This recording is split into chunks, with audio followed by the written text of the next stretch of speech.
برای اظهار حمایتمون از همیهنانمون و از همه مهمتر حق آزادی بیان، حق آزادی رأی و احترام به حقوق بشر.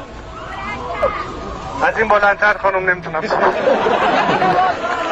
امیدوارم همین آزادی تجمعی که ما اینجا توی مملکت آزاد داریم، همین حق رو یک روزی هر چیز زودتر تو کشور خودمون داشته باشیم.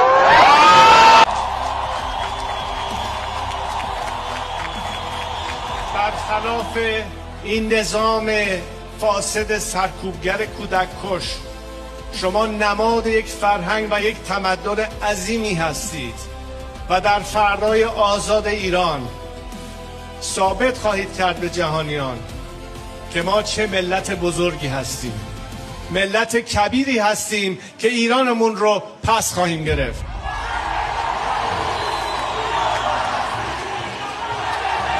و من از شما میخواهم نه اینکه به یه آینده بهتر امید داشته باشیم، بلکه باور داشته باشیم. اکنون به مرحله رسیدیم که به قول همه شما این آخرین نبرده.